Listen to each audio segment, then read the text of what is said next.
Hey guys, it's Janie. Welcome back to the Bookworms Buddy. It is time for my July wrap up.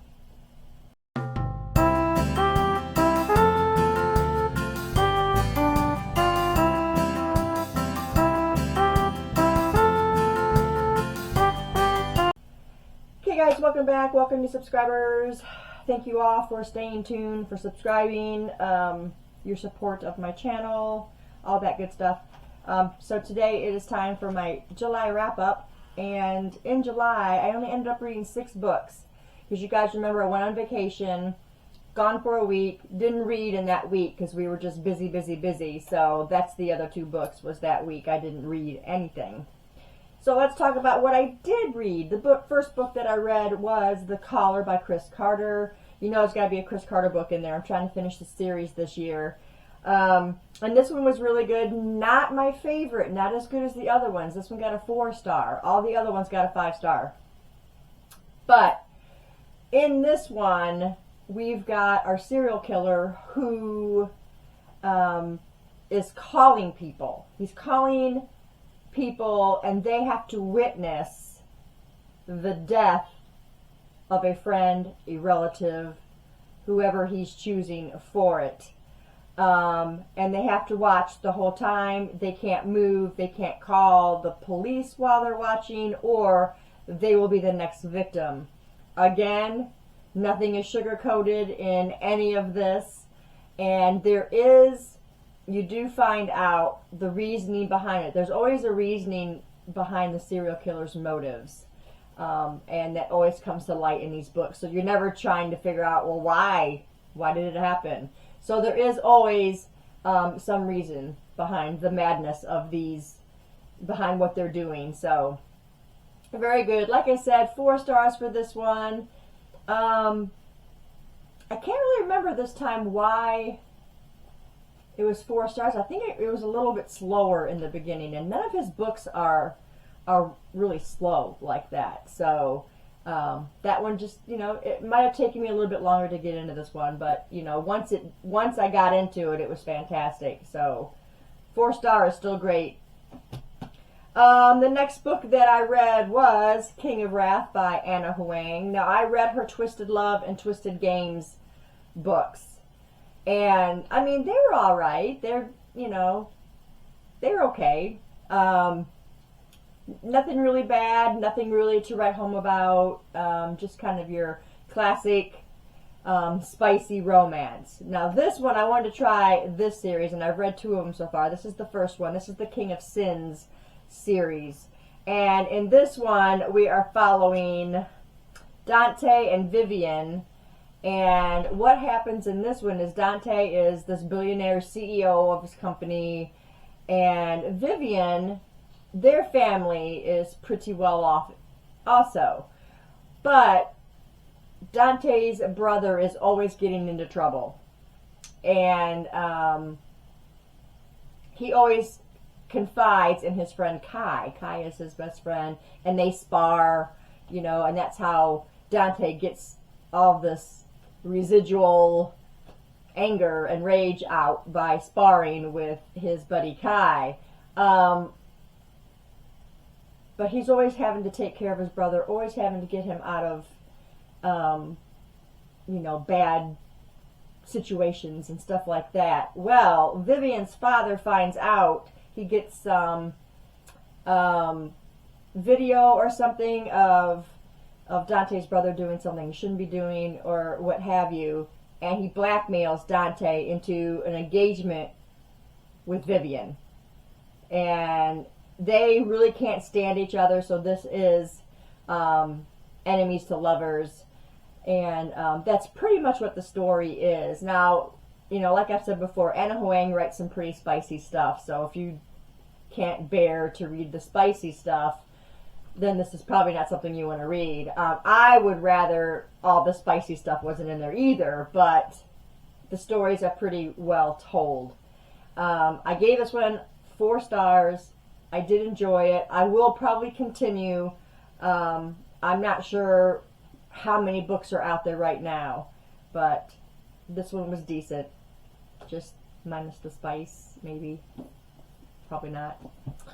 Book number 3 was Guild by Raven Kennedy. Now, I've had this book for a little over a year, I think, and she actually lists in here about it being dark, nature, explicit, but I didn't really find it that explicit. Now, some of the language in here was a little vulgar, but I didn't find a whole lot of explicit, not over the top like Anna Huang writes. But in this book, we're following Oren, and this is pretty much the reimagining of King Midas. The Midas touch, everything turns to gold.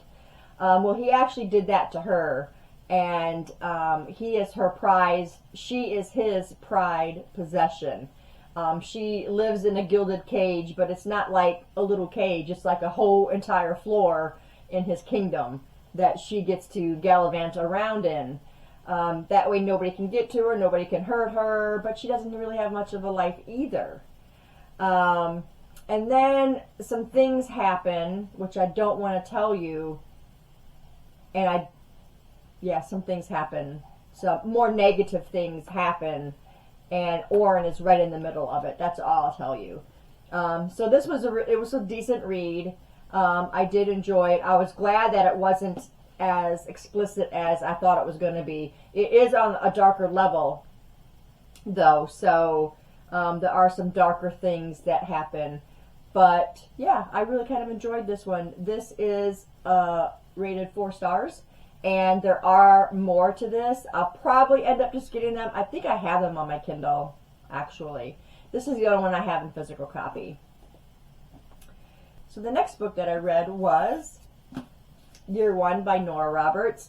You guys already know about this book. I had this in my Thriller Thursday last week. I did my Tackle My TBR and talked about this book. In this book, you've got this sickness that spreads through the entire world, and people are dying by the millions. And you've got different groups, so it's dystopian.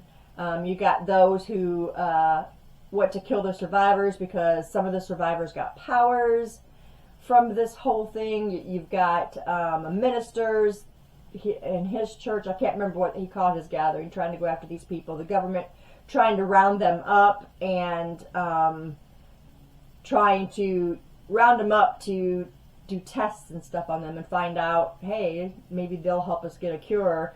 They keep putting out there, cure coming soon, and there really is no cure for this illness. Now, as I said before in my Thriller Thursday, it's really odd that Nora Roberts wrote this book and pulled it off, because it was really good. I really enjoyed this. I've never read a Nora Roberts, but I always had the idea that she was kind of like a more contemporary writer. I know she's got her In-Depth series by J.D. Roth, pretty easy. And she did. She pulled this off really well, and I really enjoyed it. 4 stars for that. Okay, the next one that I read was King of Pride. This is also by Anna Huang. This is book 2 in the Kings of Sin series. And in this one, we're following Kai, which is Dante's friend in the first book, and then Isabella. Kai is a part of the Valhalla, and they have it's a whole big club thing. You're members. You can't get in there unless you're a member. And then we've got Isabella, who works in the bar in Valhalla, and she's this real like punk girl. She's got purple hair, and she's just upbeat and and happy and all the time. And she really feels things when she sees Kai come in. He usually comes in and sits at the bar. He, again, is a billionaire, a CEO. He's up for promotion. And he goes in there to work. He kind of let loose, relax a little bit. And she does a little flirting with him. And then, finally he starts flirting back a little bit. She does a little bit of flirting with him. And surprisingly to her, he starts to do a little bit of that flirting back. But there is a strict rule that no members can mingle with the help. And if anything should happen like that, he will lose his promotion, she will get tossed out and blacklisted. And so they've kind of got to be a little bit sneaky. So that's pretty much the story. I really kind of enjoyed this one a little bit better than the first one. Again, spiciness, you're going to get it with Anna Huang. But really great story. I really enjoyed that. And that was I rated that one 4 as well. The last book that I read was called No Exit, and this is by Taylor Adams.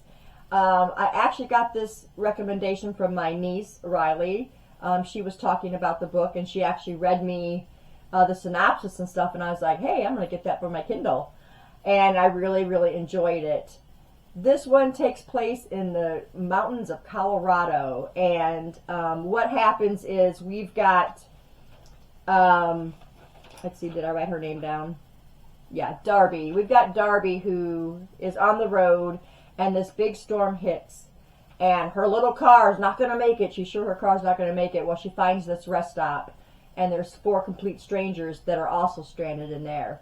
Now, Darby goes outside to get a signal on her phone because one of the strangers that are in there told her he got a quick signal in this particular spot. So she went there, and she didn't get any signal or anything, but she happened to go past one of the vans in the parking lot, and she sees a little girl that is in a cage or a dog carrier. And now she's got to figure out who it is, who she can trust, what is going on. And it's pretty fast paced. It's a pretty fluid story. And I can't believe the stuff that Darby goes through in this book. That's all I'm going to tell you, though. But I guarantee you, if you like thrillers and this type, you know, like being stuck in the storm or whatever, kind of like rock, paper, scissors. I like those kind of stories, so maybe that's why I liked it so much. I ended up rating it 4 stars, so if you get a chance to read that one, pick that one up because it's really, really good. So those were the 6 books that I read in the month of July, and for the most part, 4s and 5s. I mean, you can't get much better than that. Well, you could, all 5s, but, you know, you don't always get that. But I really enjoy these books, and if you guys have read any of these books, let me know your thoughts down in the comments below. But that's all I have for you today. Thanks for staying tuned, and I'll see you in the next video. Bye.